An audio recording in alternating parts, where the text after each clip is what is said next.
नमस्कार, मैं आरबी सिंह यादव और आप देख रहे हैं मेरा YouTube channel RB Singh Yadav editor.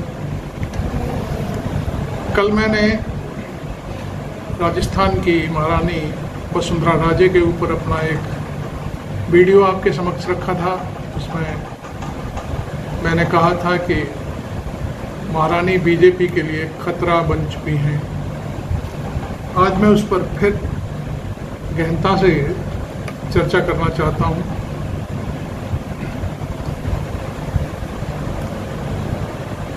Party के राष्ट्रीय अध्यक्ष जेपी नड्डा और देश के गृह मंत्री अमित शाह आज सुबह जयपुर पहुंचे और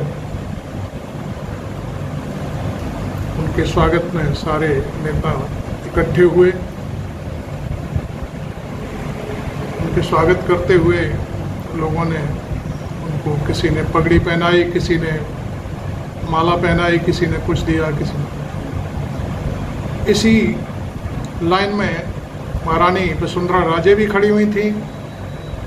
अमित शाह को उन्होंने फूल दिया। अमित शाह ने उनका फूल पकड़ा लिया, लेकिन उनसे निगाह नहीं मिलाई और आगे बढ़ते चले। आपको कल मैंने बताया था कि महारानी 10 दिन से दिल्ली में डेरा डाले हुई थी। आज वो जयपुर में थी। खैर, अब कहानी ये है कि जेपी नड्डा और अमित शाह को आज कार्यकर्ताओं की मीटिंग लेनी थी और मीटिंग तय भी हो गई, लेकिन बिना मीटिंग किए हुए ही अमित शाह और जेपी नड्डा जयपुर से दिल्ली चले गए। पहले तो ये कहा जा रहा था, जो मोदी मीडिया है उसने सवेरे से ही खबर चलाना शुरू कर दिया कि प्रधानमंत्री का मैसेज लेकर वसुंधरा के लिए जेपी नड्डा और अमित शाह, जो चाणक्य कहे जाते हैं बीजेपी की राजनीति में, वो कोई संदेश लेके जा रहे हैं। लेकिन कोई संदेश उस समय ये क्लियर हो गया कि जब उन्होंने फूल लिया, उनसे फूल तो ले लिया लेकिन उनकी तरफ देखा तक नहीं।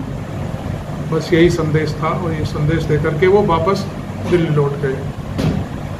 अब मैं आपको बता दूं, वसुंधरा जन्मजात राजपूत हैं और जाटों में उनकी शादी हुई है। उनके बेटे की शादी गुजरों में हुई है। वो मास लीडर हैं और उस समय से लीडर हैं जब नरेंद्र मोदी गुजरात के सीएम थे। उस समय वसुंधरा राजे राजस्थान की सीएम थी। वो किसी परिचय की मोहताज नहीं है, ना वो किसी के भरोसे वहाँ पर चुनाव लड़ती हैं। वो लोगों की नेता हैं, मास लोगों की नेता हैं। एक एनालिसिस के मुताबिक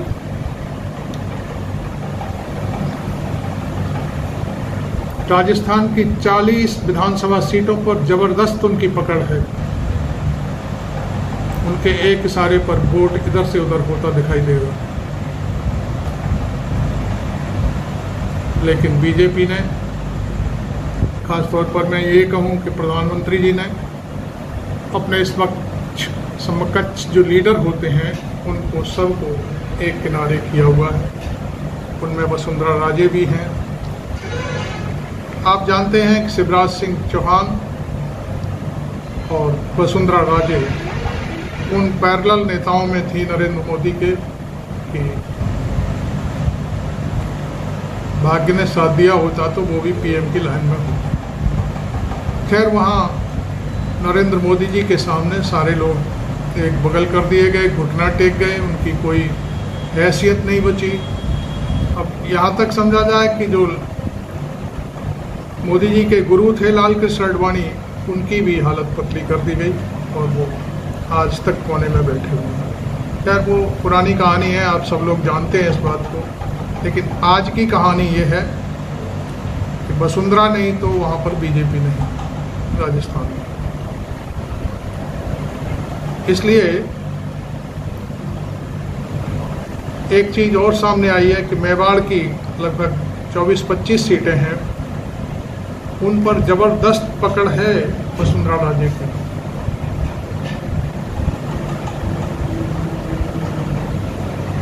मैं वसुंधरा राजे का कोई समर्थक नहीं हूँ। मुझे वो कोई घी नहीं पिलाती, मेरा उनसे कोई दूर दूर का नाता भी नहीं है, लेकिन एक पत्रकार की हैसियत से मुझे मालूम है कि राजस्थान में बीजेपी में यदि कोई लीडर है, भैरव सिंह शेखावत जी के बाद, तो वो वसुंधरा राजे हैं। आज जो जेपी नड्डा के जरिए प्रधानमंत्री जी ने वहाँ पर आयातित नेताओं को पार्टी का अध्यक्ष बना रखा है और कुछ लोगों को जिम्मेदारी दे रखी है, उससे वहाँ का जो संघ का कार्यकर्ता है, बीजेपी का पुराना कार्यकर्ता है, जो जनसंघ के ज़माने से जो है वहाँ काम कर रहा है, वो सब नाराज़ हैं। और वो सारे के सारे बीजेपी नेता जो महारानी वसुंधरा राजे हैं उनके साथ हैं। वसुंधरा राजे का काम करने का तरीका अलग है। उनका दरबार हमेशा खुला रहता है। जैसा मैंने सुना है, मैं खुद तो कभी गया नहीं उनके यहाँ, लेकिन मैंने जो पब्लिक से सुना है कि वो उनका घर का दरवाज़ा हमेशा, चाहे वो सीएम थी तब, सीएम नहीं है तब, सबसे मिलते हैं, सबकी समस्याओं को सॉल्व करती हैं। दूसरा, जातिगत समीकरण जो मैंने आपको बोला है, 3 जातियों का वोट उनके पास भारी मात्रा में। अब गुर्जरों को पटाने के लिए लोकसभा में एक मुस्लिम नेता को गाली देने वाले बिधूड़ी को राजस्थान का इंचार्ज बना के भेजा गया। अब वो राजस्थान में क्या करेंगे ये तो आप भी जानते हैं। मैं समझता हूँ बीजेपी के तमाम लोग भी जानते हैं इस बात को। बिधूड़ी का राजस्थान से क्या रिश्ता है, क्या लेना देना है। जहाँ तक लोगों ने मुझे बताया, बीजेपी के लोगों ने मुझे बताया, वो ये है कि कांग्रेस नेता जो सचिन पायलट हैं, उनको उनकी जाति से एक बगल करने के लिए बिधूड़ी को भेजा गया है। चूँकि बिधूड़ी भी गुर्जर हैं और सचिन भी गुर्जर हैं, लेकिन इसके बावजूद भी वसुंधरा राजे के बेटा की जो ससुराल है वो गुर्जरों में है, और वो जब लड़की चुनाव प्रचार के लिए निकलती है तो अपनी बात जरूर कहती है और कहना भी चाहिए। खैर, जो भी है, आगे देखना है कि होगा क्या। मुझे ये पता चला है कि बीजेपी हाईकमान ने वसुंधरा को मीटिंग के लिए बुलाया और मीटिंग में कहा कि हमने ये 40 सीटें तो तय कर ली हैं, बाकी आप बताओ क्या करना है। तो शायद अंदर की बात यह है कि वसुंधरा ने मीटिंग बुलाने वालों से कह दिया कि जब आपने 40 सीटें तय कर ली हैं तो अब मेरा क्या काम है, और वे वहाँ से उठ करके चली हैं।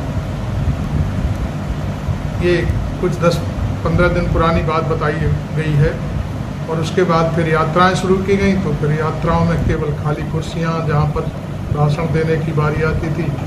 और बीजेपी पार्टी बड़ी है तो 10-20 गाड़ियां तो साथ में यात्रा के चलती रहती हैं, इनसे क्या फर्क पड़ता है। और वो पेड वर्कर होते हैं, पेड गाड़ियां होती हैं, सारी दुनिया जानती है इसको। लेकिन भीड़ नाम की कोई चीज़ नहीं थी। अभी नरेंद्र मोदी जब सभा करने गए एक जगह तो उनकी कुर्सियां खाली थी, और यही नहीं, जब नरेंद्र मोदी वहां भाषण दे रहे थे तो लोग वहां से निकल के बाहर जा रहे थे। तो इन सब बातों से पता चल जाता है कि अब स्थिति क्या है। मैं समझता हूं बीजेपी का जो एक रवैया है, केवल दिखावा महसूस होता है। जैसे महिला आरक्षण की बात कर दी, महिला आरक्षण बिल पास भी हो गए और वो अभी 2029 तक इंतजार करेंगे, तब जा कर के लागू होंगे। लेकिन अपने ही पार्टी की महिला नेता, इतनी पावरफुल नेता, और उसको पार्टी ने एक बगल कर दिया, उसका कोई मतलब नहीं है। मैं तो मध्य प्रदेश की जो हमारी उमा भारती हैं, उनका बुरा हाल है पार्टी में, वो भी एक बगल घूम रही हैं। तो ये फिर कैसा महिला आरक्षण? कहीं कोई बात फिट बैठती है क्या? खैर जो भी है, मैं वीडियो को ज़्यादा लंबा नहीं करना चाहता। आप मेरे वीडियो को सब्सक्राइब करें और मेरी जो एनालिसिस है, पॉलिटिकल एनालिसिस, आपको कैसी लगी इस पर टिप्पणी ज़रूर करें और लिखें कि क्या मैं सही कह रहा हूँ या गलत कह रहा हूँ। आप देख रहे हैं हालात इस समय बहुत नाजुक हैं राजस्थान में। मैं समझता हूँ कि राजस्थान में शायद ही बीजेपी कोई ऊपर से छप्पर फाड़ के कोई वोट मिल जाए तो अलग बात है, वरना स्थिति बहुत खराब है। Thank you very much.